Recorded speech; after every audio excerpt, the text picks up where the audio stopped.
Thank you all for joining us tonight at the Lower Columbia chapter of the Ice Age Floods Institute. Now, and I'll introduce again Rick Thompson with 10 ways the Lake Missoula floods still affect us today. Okay, 10 ways the Lake Missoula floods still affect us today. This is a map that's available through the Ice Age Floods Institute, and it really tells the whole story, but you have to kind of study it as you look at a particular area. So I have made a simpler map, and it gives the broad picture. So we've got Lake Missoula, then the ice dam. Let me see. Can you see my mouse? Yes. Yes. Yes? Okay. This is the ice dam. Then the channeled scablands. This is where all that water emptied in 2 to 4 days and roared across eastern Washington, then collected behind Wallula Gap, forming what we call Lake Lewis. Finally got through the Wallula Gap and made another lake we call Lake Condon, got down to the gorge and had to turn sideways to get through the Columbia River Gorge. Then just north of Portland, it got bottled up again in like a funnel that was too small for the water to go through, so it backed up all the way down the Willamette Valley down to Eugene. So the Lake Missoula floods obviously changed the landscape by sculpting, widening, flattening, depositing in various areas. But it had more far-reaching effects. One of the first effects was geology and education. Up until J. Harlan Bretz finally convinced people, the standard geological paradigm was uniformitarianism. That meant that everything that we see today was brought about by processes we see today. Well, J. Harlan Bretz looked at the channeled scablands in eastern Washington and said there is no modern process that could have created this. It had to be a catastrophic flood. Well, it took him 40 years, but he finally was able to convince the geological community that that is what had actually happened. And it changed geology from uniformitarianism to neo-catastrophism. And what it showed is that what normally might take thousands of years could actually happen very quickly. And since that time, it's been reinforced with things like a meteorite that could hit the earth and wipe out dinosaurs, or Mount St. Helens that could create canyons and multiple layers in hours, where if we had seen it by itself, we would have thought it was thousands of years. So now we know that catastrophism does happen, and so now we are neo-catastrophist. Now the Indians that were here, the natives, were very aware of the effects of the floods. They probably didn't know how it happened, but they could certainly see that it did happen, something happened. And Willamette Falls was an area that had been created by these floods, and it was a major fishing area and where they would meet to trade. Now, another area where there was another waterfall similar to Willamette Falls was where the Clackamas River Valley came through the Carver Gap. This is the Baker cabin in Carver Gap, and behind the cabin there are these rocks with potholes in them. Potholes are formed by fast-moving water spinning rocks inside the hole, and it actually drills out a hole. As the rock itself, the one that was in the hole, wears down, another one falls in, and it keeps spinning until you have these big potholes. Well, the natives used those as grinding holes. So they needed a pestle, but they had which is which? they had the whole, all they needed was a grindstone, and they were able to do their berries and their walnuts, or they didn't have walnuts, they had acorns.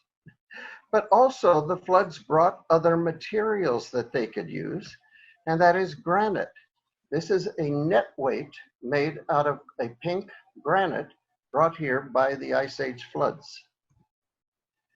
Now later, the pioneers came, and they actually followed trails that were actually water channels of these floods.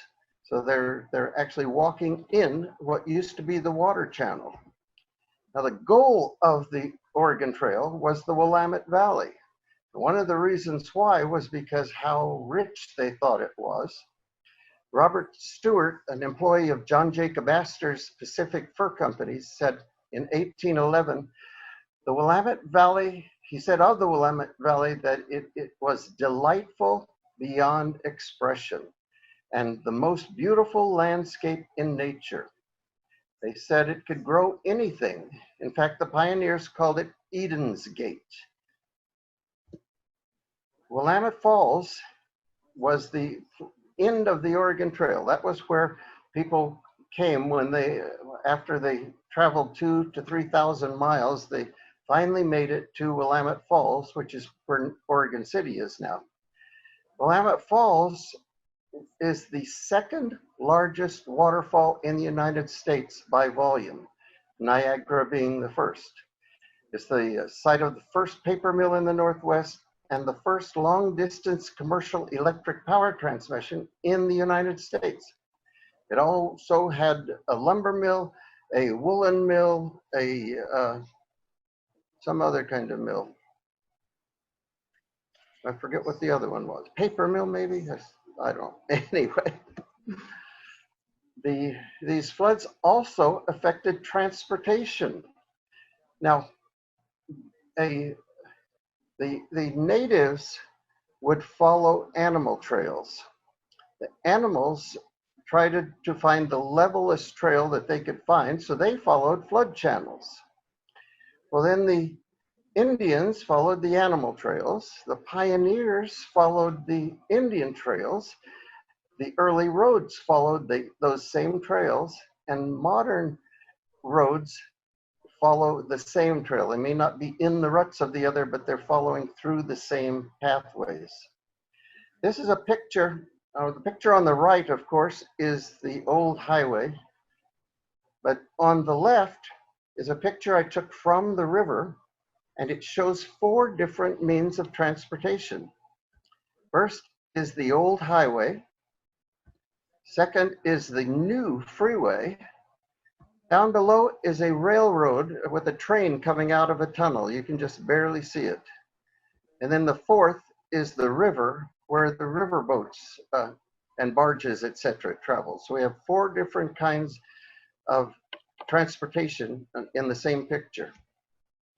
I love trains, and so these pictures kind of speak to me. The one on the left is the Pillars of Hercules in the Columbia River Gorge. They actually took down one of these when they put in the freeway, but it would have been interesting to travel the trains. The trains now travel a much straighter track and wouldn't have been able to weave around through the needles the way that one did.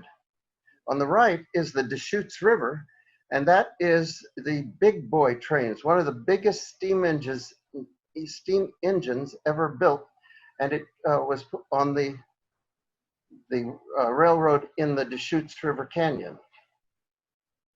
Sullivan's Gulch in Portland actually has 3 forms of transportation in it too, and this is a channel that the water flowed around Rocky Butte and then followed an S-curve into downtown Portland.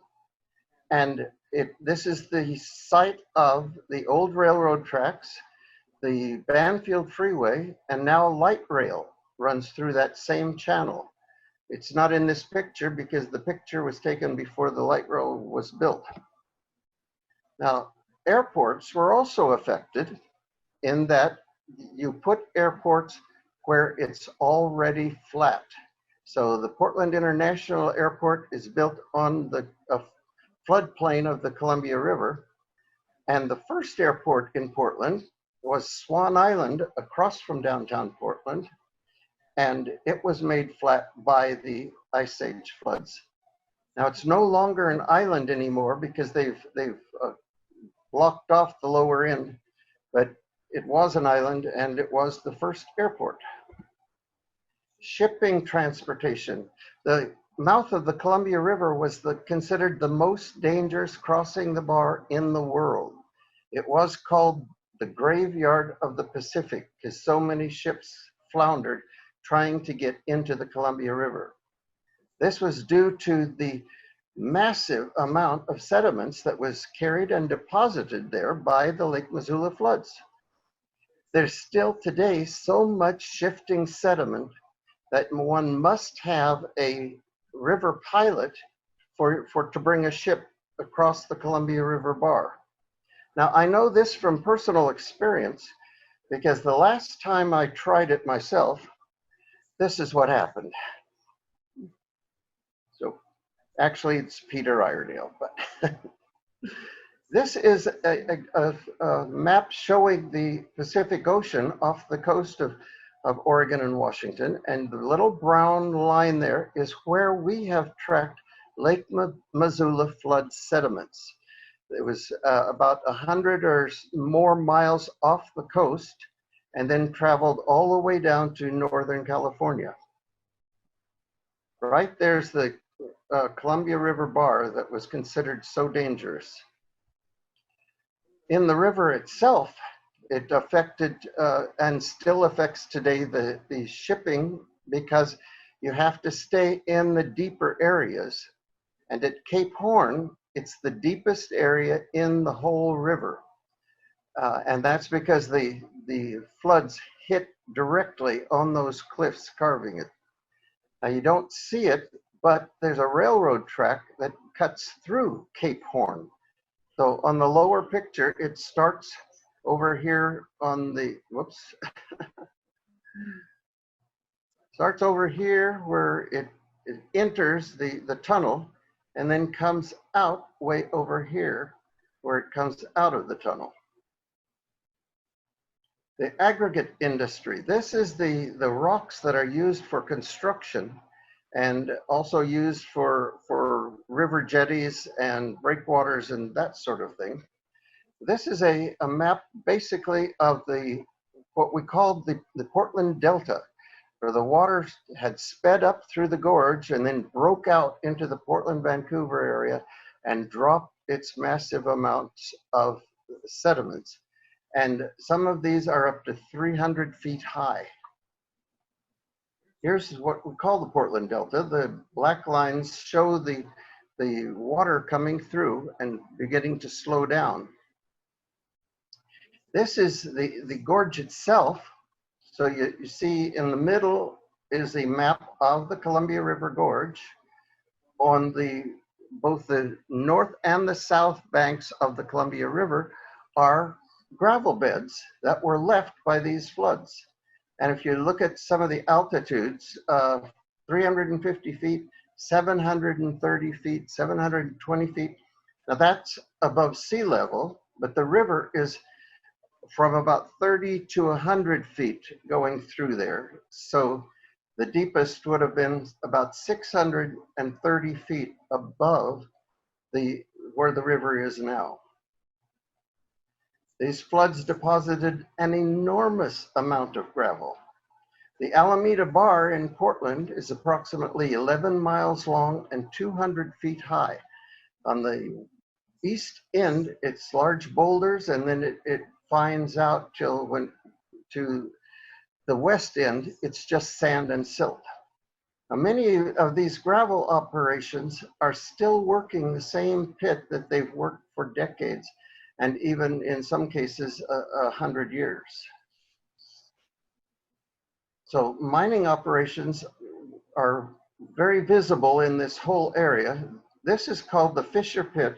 We're looking across the Columbia River from the Portland Airport. This is over a mile long, this pit that they've been working for 40 or 50 or more years. Here's a close-up of it, and I wanted to show that on the bottom you can see these are columnar basalt, but on top, this is gravels from the Lake Missoula Floods. So these, where the lines are and where you can see the dark stains, that's where water is coming through the bedding planes. So it scoured off the basalt, then laid down gravels. So this lower part is fairly fine, and then it gets larger as we go up.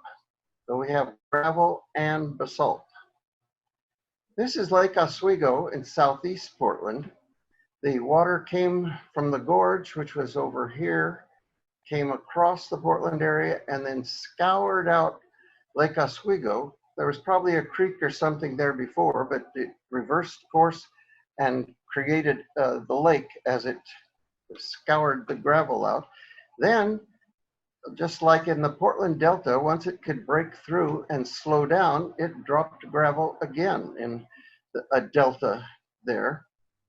And this is where they have had a gravel operation for quite a while. Now it is the Bridgeport Shopping Center built in the old quarry. So they used to mine gravel, now they mine money. These are some of the big rocks that haven't been blown up or buried or something. But in the Portland area, we have these huge rocks. Now, these aren't erratics, these are flood rocks brought by these floods. The ones on the left, the top left, are up to 120 tons. Ones top right are about 30 to 40 tons. The one in the middle on the bottom is what they call the Washougal rock. It is a huge flood rock that they have put into a nature walk right there above the port of Washougal. Now, these are some pictures that I took of some of the different granites that were brought into the area. These are erratics in that they don't have a local source at all. So these are different types of rock. Granite isn't named for what it's made of, but the way it's made. Granite cooled slowly underground, and that allowed the different constituent minerals to separate into grains. So that's why we call it granite. The granite has been used ever since the native times for grinding wheels, cemetery markers, monuments, and even cornerstones and building facing. And these are all granite that was brought in by the Lake Missoula Floods. Now, this is an erratic that was found when they were building the Kaiser Permanente Medical Center in Hillsborough. So here's the granite erratic. They decided to make it fancy. They gave it some protection in the form of some beavers. The beavers are on basalt rocks guarding the granite. Now, this since it is a medical center, they have taken in our present situation and updated the statues by giving them some COVID protection. The housing we'll talk about housing and the health situation caused by this. The gravel bars are a great place to build for stability, whereas the sand in between the gravel bars can have liquefaction in an earthquake and be very destructive. The Lake Missoula flood gave us the gravel bars and the soft sand in between. But the granite erratics and granite sand give off radon gas, and it is a health hazard. So we've got both. If you live on the gravel bar, you're safe from earthquake, but you have radon. If you live in between the gravel bars, you are in danger of liquefaction, but you don't have the radon. So No matter where you live, there's always something. These are the major gravel bars in the Portland area. The Alameda Ridge is about 11 miles long, and these are all gravel bars that you can tell even the direction that they flowed into the Portland area by the way they trailed. This is the Vancouver area, just north of Portland, and these are all gravel areas in the Clark County, Vancouver area. Now, they're not all active mines. Some of them are, and some are just gravel areas. This is a close-up of the major gravel bars in the Vancouver area. And when you're digging a big hole, once you're done, you've got a hole in the ground, you would want to do something with it. So right there is the English pit. It's a quite big gravel pit. Here is a Google Earth picture of that same area. Now you can see there's areas that are still being worked for gravel, but after they've finished, they utilize the areas around it by putting things like a Home Depot, shopping center, sports complex, senior housing, wine tasting, Walmart, shooting range, and even more. So they're making good use of the whole.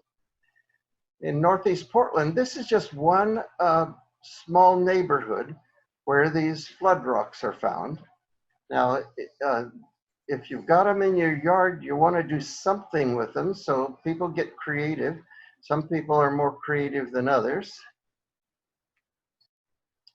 Agriculture. How has this affected agriculture? Well, in East Portland, it brought in a bunch of rocks, which actually makes agriculture difficult, but they were able to work around it. But the Willamette Valley got a huge amount of rich soil from the Palouse Hills of Washington. That silt settled out during the temporary Lake Allison that filled the Willamette Valley.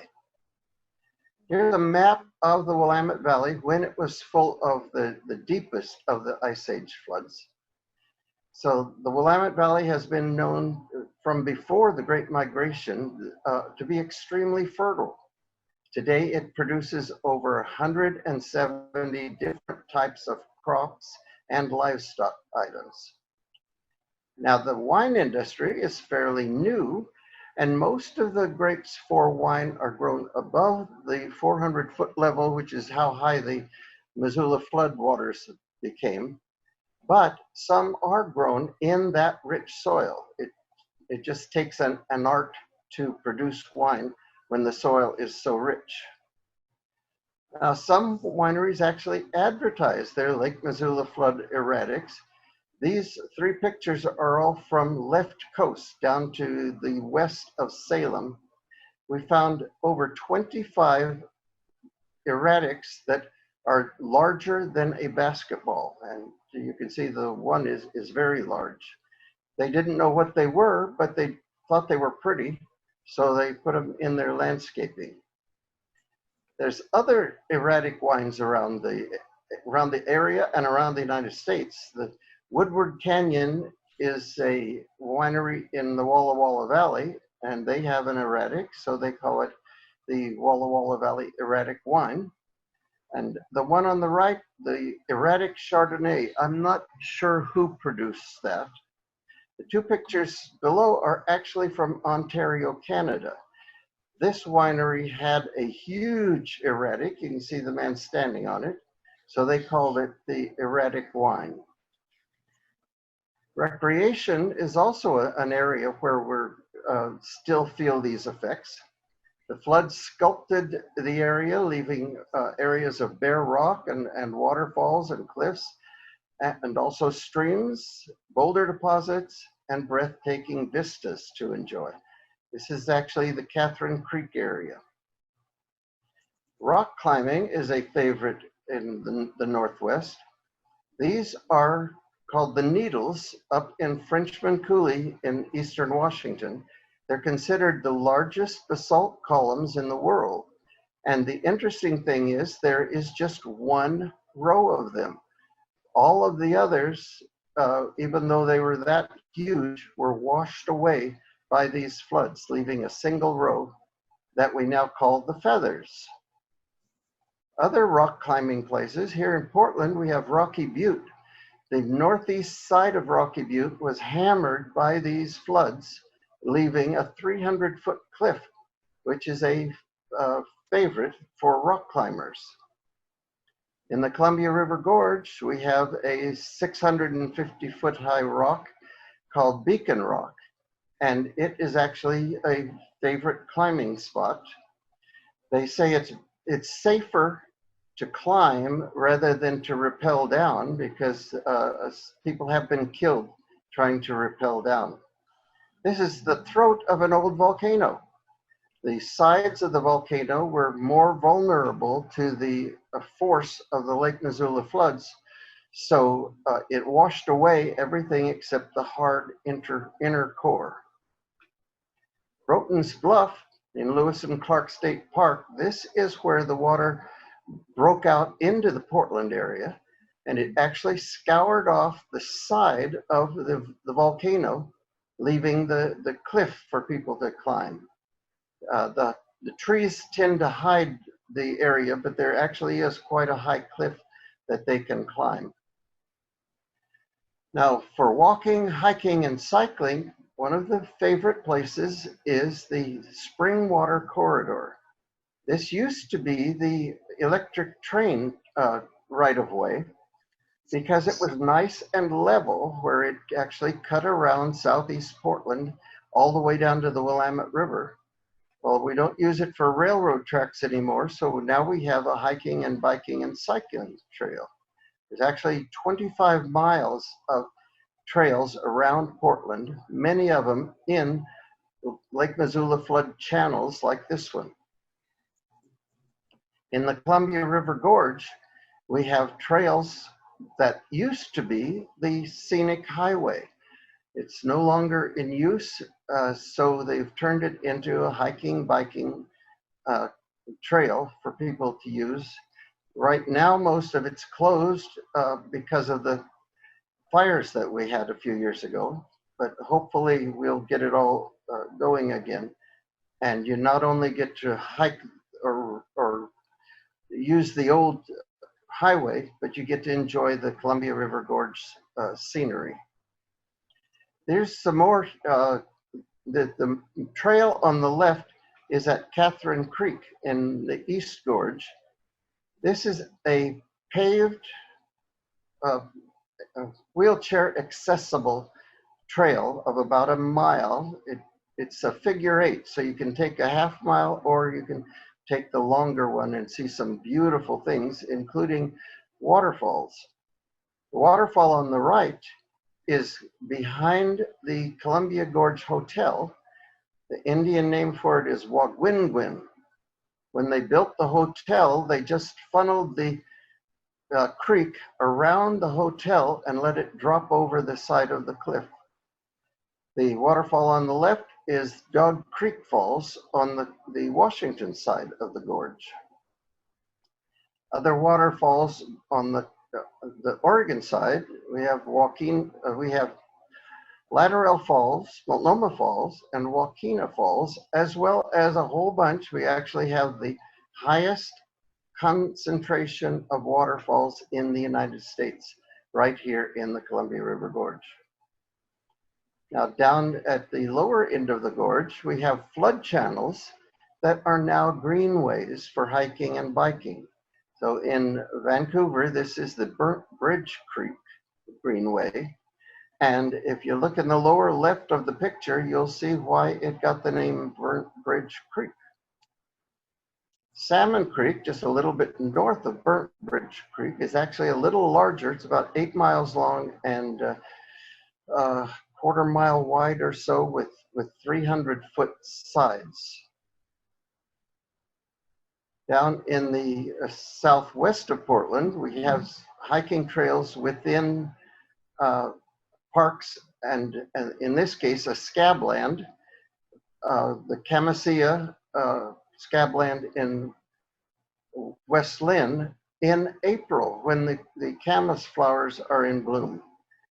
The lower left is Kanema. It's a very similar scabland right across the river from Camisea in Oregon City. And it has nice hiking trails within the scabland also. Then we have the Kohler wetland over in Tualatin. This is a kolk lake that was scoured out as the floods went from the Tualatin Valley into the Willamette Valley. In Tualatin itself, we have the Tualatin River Greenway Trail. This is a trail that shows off the Ice Age floods features that are found in the Tualatin area. A little further west, we've got the Glacial Rock. This is the Bellevue Erratic State Natural Site. This is got a short walk, about 2/10 of a mile, but kind of steep up to this huge argillite rock, over 90 tons of a metamorphic mudstone from Canada. Wildlife refuges are in many times areas that were scoured by the floods and thus are near the water table. This makes the land generally unsuitable for farming, but great for birds and other wildlife. Pacific Flyway has a number of refuges and preserves. Ridgefield National Wildlife Refuge up in Washington actually has an erratic that you can see, but the main thing it has is trails where you can either drive around and watch the birds or walk and watch the birds. Tualatin National Wildlife Refuge between Tualatin and Sherwood is where the water filled the Tualatin Valley and then came back through as it went into the Willamette Valley and back into the Portland Basin. This is the Jackson, I can't read there is Jackson Bottom Wetlands Preserve in Hillsboro. So this is a wildlife preserve that is over to the west. Basket Slough down in the Willamette Valley, just to the west of Salem, is a major bird sanctuary in the Pacific Flyway. Now, one of the major things that people like to do in the Columbia River Gorge is windsurfing. The steep sides of the Columbia River Gorge, sculpted by the floods, makes this a great area for windsurfing. So you can't go up and down the gorge unless it's freezing outside. You'll see people out on the river enjoying the wind. Tourism is still a major part that we have from these floods. This is Multnomah Falls Lodge. Multnomah Falls was scoured out and left to flow off a 600-foot cliff by these floods that not only scoured it away, but took away all the debris that it had carved off the side of the mountain. This is Oregon's #1 tourist spot. Unfortunately, it has been closed during most of COVID, but it is open now. It's good to have it back online. Hanford Reach Museum up in Richmond, Washington is built on the Columbia River floodplain and features many of the things about the Ice Age floods. So you can see there and even get field trips going out from the museum into the areas around there where they feature Ice Age floods, like glacial erratics and that sort of thing. Though not created by the Lake Missoula floods, the ginkgo petrified forest was exposed by the water tearing down the Columbia River Gorge and ripping away the basalt, showing where there was a layer of petrified wood actually between basalt layers. So it reveals the areas rich in beauty, set in stone. This gazebo at Dry Falls Interpretive Center was designed by J. Harlan Bretz and is absolutely beautiful.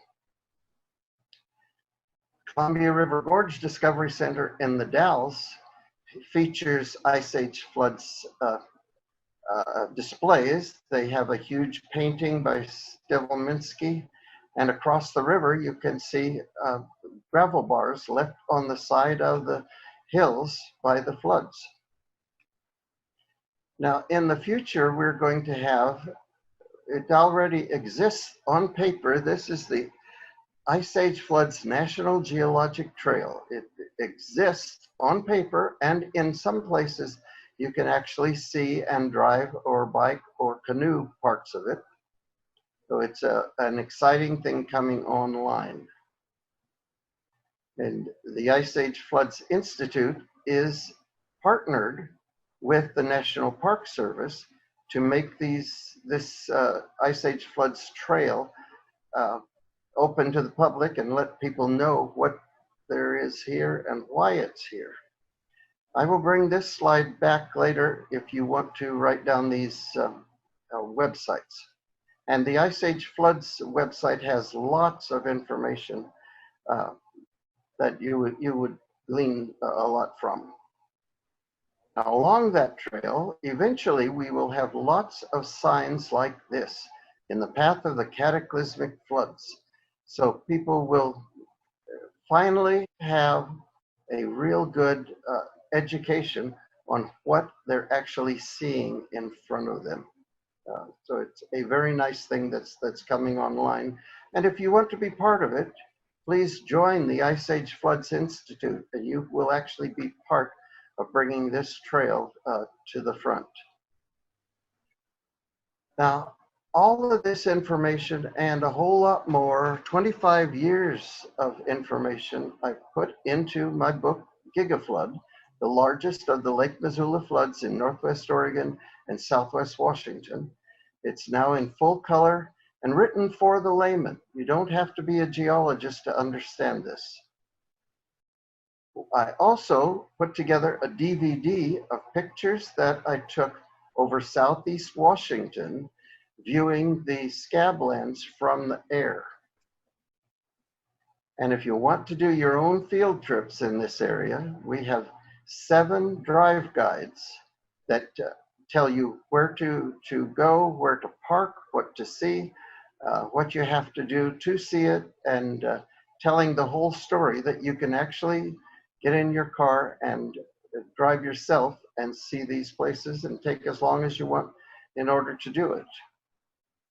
So in conclusion, the Lake Missoula floods are history, but it is a history that has influenced us through time and in many areas of our lives.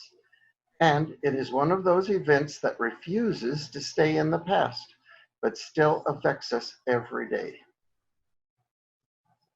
Thank you. I will put this up and, oh, I wanted to leave that up, didn't I? Let me put that back. No, that's fine. So, thank you very, very much. There we go. Okay. So I'm here and I'm available to ask questions. Do you see this on your screen? Mm-hmm. Mm-hmm. Yes. Yeah. Let me read some, and these were answered as we went along. What is the difference between an erratic and a flood rock? And an erratic doesn't have a local source. A flood rock has a local source. So like Rick was saying, the erratics in this area, a lot of them were granite. The local rocks are lava. Yeah, but the non-erratics are the basalt and the andesite from the Cascades. Tom Whitaker asked, why do erratics and sand give off radon? And Kundar again answered, it's due to the uranium in the granite. Tom Whitaker said to Rick Thompson, excellent presentation. Thank you. Scott Burns said, Rick, super summary, I loved it. So, thank you. Okay, so that's all that's in the chat that I see. So if we can, Rick, if you'll stop screen sharing so we can see people. Okay, good. Great. So if anyone has any there's questions, Charles. if you'd like to raise your hand and I can call on you, then you can unmute. Brian Hill. Where do you get the 7 trip plans? Where are those on the Ice Age Flood Institute? No, they are on my website, gigaflood.com. Gigaflood.com? Okay. Right. Thank you.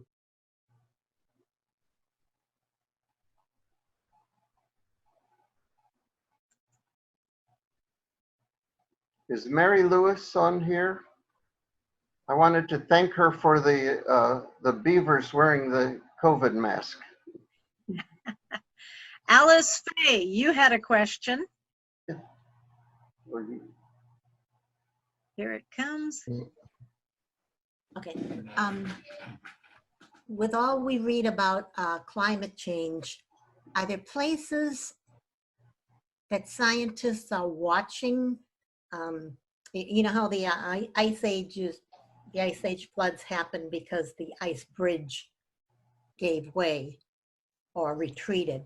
Are there other places in the world now they're scared about that with the ice disappearing, such a catastrophe is in the running?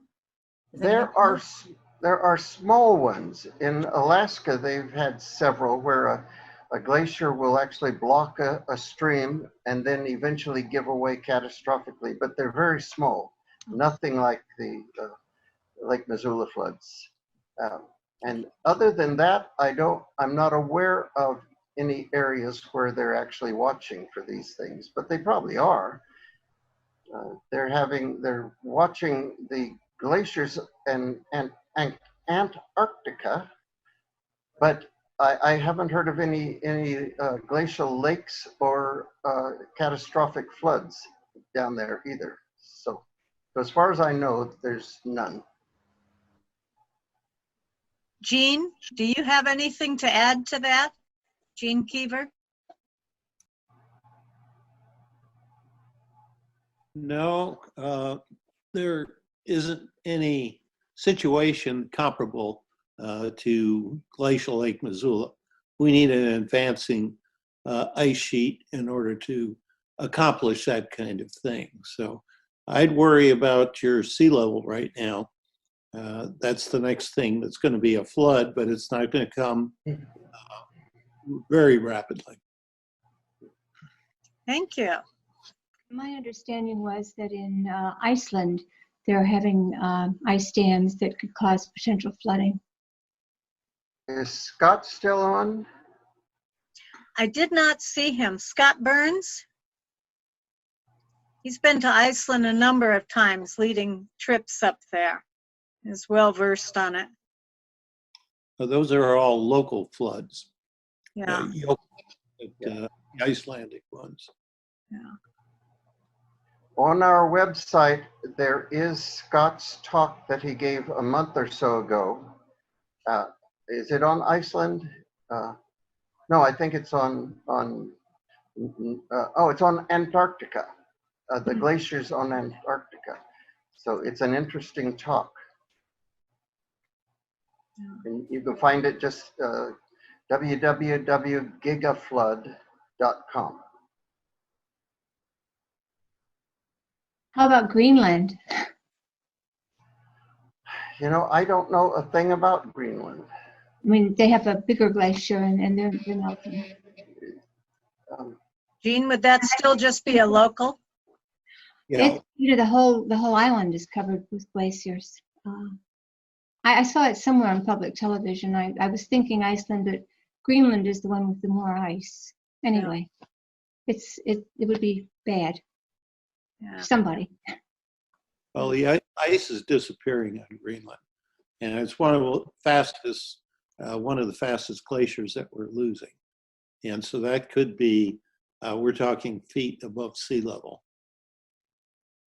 and it's going faster.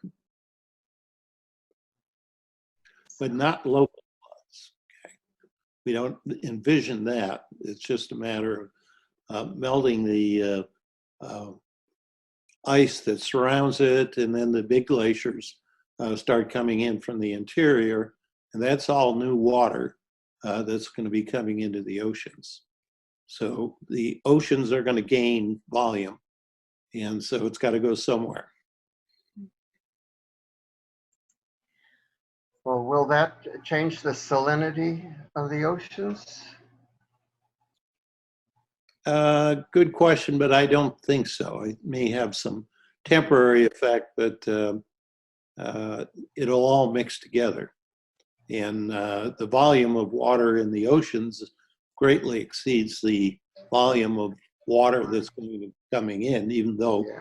we're looking at many cubic miles, hundreds of cubic miles of water. It will have a small effect. Okay. For those of you who don't know, Gene Keever has a book out on the trail of the Ice Age floods, the northern reaches. Oh, and also, what is your other one? The Rocks of Washington? Washington Rocks. Washington Rocks. That's a great book. So, and Gene came down and spoke to us at the Ice Age Floods Institute in Tualatin a few years ago. We need to get you back. Yeah. Good. So So I have to wear. what was that? Maybe we won't have to wear masks some Yes. days. Right, let's hope. I'll be so glad when this is over. Yeah. We have a question from Jane Walpole. She says, has anyone checked for radon? Checked where? Their homes. Has anyone We do. who's attending checked their homes for radon? Are they in an area? I Ah, okay, In we've got a Portland. couple. Yeah, 3. Did you find I was- radon? I was in Beaverton and it was negative. Okay. I live in Portland and it's negative, and Portland will do it for free if you live in Portland. But I live in Southwest Portland and there's no radon here. Okay. Yeah, mine was negative as well. And I'm on the Alameda Ridge, so You Ah. are? yeah. Okay. Okay. Very good. Yeah. There are things that you can do if you do have it in your house. One of our members, they actually designed their house with radon in mind. So they I forget what it's called when you prepare to get rid of radon mitigation. I think that's it. Yeah. Radon mitigation. Yeah, I So think they- you do some kind of fan that sucks air out of the bottom of your house because that's where the gas accumulates. Yeah, you Right. vent it. Yeah. Yeah. They live in the Lake Oswego area, and that was what they did to make sure they didn't have a problem. All right. Any other questions? From Chris Gunterman to everyone. Positive report, 5.x out of the point of concern. Whoops, I lost that. Out of the point of concern of 6.0, we modified the crawl space near the Baker cabin. Oh, all right. Wow. That is great. Okay. Thank So, you. Wow. I wouldn't have thought of it there. Thank you, Chris. Right. Although the Carver area got a huge amount of gravel that came through the boring volcanoes. So there's actually one channel through the Rock Creek area that dumped so much gravel it blocked the Clackamas River for a while. Hmm. So that's probably where the radon's coming from. Okay. Yeah, Scott Burns' talk last year promoted the radon test, Chris says. So Chris, did you have an additional question? If you do, go ahead and unmute. No additional questions, just a thank you to Scott. We went to his talk at McMinimans. Ah, which turned out to be also about radon. And so I came home and immediately got a test, and I've lived here 40 years with radon in the basement. ah, Not wow. nice knowing all of you. Yeah. Something that just a few years ago we had no idea. Yeah. Okay, any other questions? Oh, Jane wants to know, which test did you get? I guess there's a couple. Clark says the Oregon Department of Geology has a radon map. Visit that. And it is at gis.gami.oregon.gov/maps/HAZVU. So I'm sure if you look up Oregon Department of Geology and ask about radon map, you can find that. Dick Jensen from Inland Empire Tours says the Willamette Falls is shaped to flow north, but the flood should have come from the north. How come they shaped that way? It actually, there was a waterfall that did face the other way, created when the water came into the Willamette Valley. But then when it turned around and went back out, it created the waterfall we have now. So the reason it's horseshoe shaped facing north is because of all the water flushing back out of the Willamette Valley and creating that receding waterfall.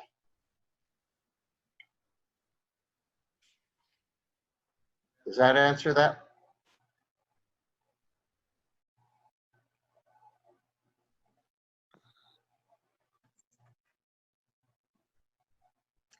All right.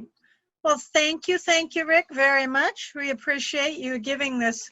This is a brand new talk. This is the first time, so you all got the very first version.